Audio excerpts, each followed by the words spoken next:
Diversity and Inclusion Manager, and I'm here with my very good friend and colleague, Linda. Good morning, Linda. Good morning, Justine. We've decided to talk to you all today about the menopause, and that's because on the 18th of October, it is World Menopause Day. And studies have shown that the menopausal symptoms can impact significantly actually on work life, your attendance and your performance. And so we think it's really important to raise awareness around matters relating to the menopause, because it's not just a female issue, although it is one of those things where 100% of women will experience menopause. Because of the impact it can have on work and your family life, it's an issue that everybody needs to be aware of. So I'm here really to talk about my journey, but mainly Linda will share hers. Is that I'm sort of 51, and probably a couple of years ago I started to notice some significant changes. The one thing that's really affected me is brain fog. You'll hear a lot about people talking about night sweats and things like that, which I don't experience, but I have really bad brain fog, and it got to the point where I was sat opposite Ian, who I've worked with for many years at the university, and I couldn't remember his name. And it really scared me, and quite a few of those incidents were happening, and I genuinely thought that I had Alzheimer's. And it just so happened I moved desks opposite Linda, and we started to chat. Linda, I think over time, started to recognise, based on what I was saying about mood swings and things like that, that I was likely to be perimenopausal. And she actually said that to me, "Do you think you're perimenopausal?" My first reaction was, well, what's that? I'd reached the age of 49, 50 and didn't even understand what perimenopausal was. I thought I'd heard the term menopause and that was it. So Linda was the person that raised my awareness in the first instance about the menopause and perimenopausal symptoms. So enough about me. I want to hand over to you, Linda. So would you like to introduce yourself and then tell everybody a little bit about your experience over the last few years? Of course. Good morning, everyone. My name is Linda Artby, and I'm the Payroll and Benefits Coordinator for the university. I've worked here for over 11 years now, 8 years with Justine. And my journey, if you can call it a journey, because a journey is something that you would enjoy, and the menopause is not enjoyable, started in my early 40s. I've been a hormonal migraine sufferer since late 20s, and they're getting steadily worse when I was diagnosed perimenopausal. I'm now 52 years old. Lucky enough, I don't suffer from night sweats, but I do suffer from, like I said, main symptom is migraines. My menstrual cycle became extremely erratic and very heavy, joint pains, but also low mood, which is totally out of character for me.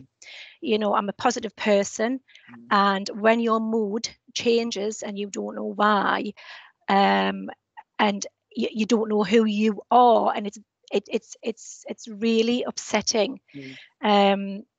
Work-wise has been absolutely fantastic. The support from my direct team and the wider office has been outstanding. Yeah. And with that support, I have been in work. I don't take any time off, because I know if I'm feeling low, if I feel upset, you know, I have support, which is absolutely outstanding. So you've been able to receive really good support from your team, because what I think we've done through talking is actually raised awareness within the office, haven't we, about what to look at. So they've been very supportive.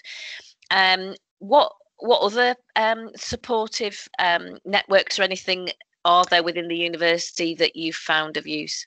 So within the university, well, I'm a member of the Menopause Network, which is absolutely fantastic. And when you know, Justine, you set this up, I was straight away wanting to be part of that, because you feel alone sometimes. I felt, you know, yes, I was quite educated. I mean, having a parent of 87-year-old, my mum did educate me when I was younger, but I didn't expect the experience that I've had or having. But the Menopause Network, you're talking to other ladies going through exactly the same thing. The support is fantastic.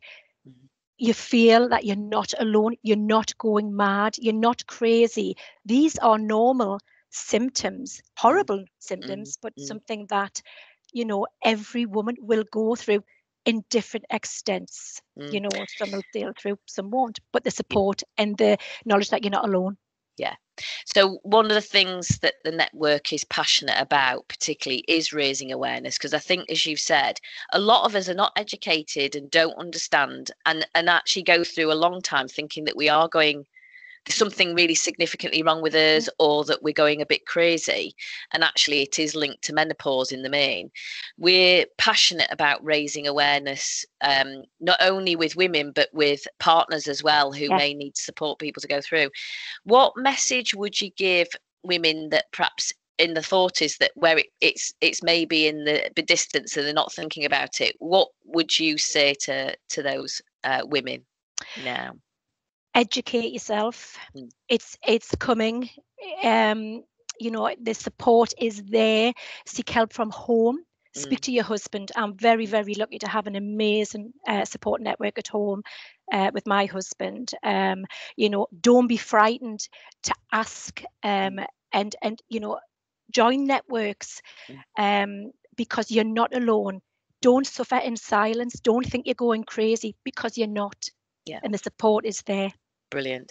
So I think the key message for us is be aware and educate yourself of what the symptoms might be in advance of you going through that, so you recognise that it's connected to the menopause rather than something that would be considered more significant, or that you're going, as I said, a little bit crazy. Linda, thank you very much. I really appreciate your time. You are very welcome. Thank you, Justine.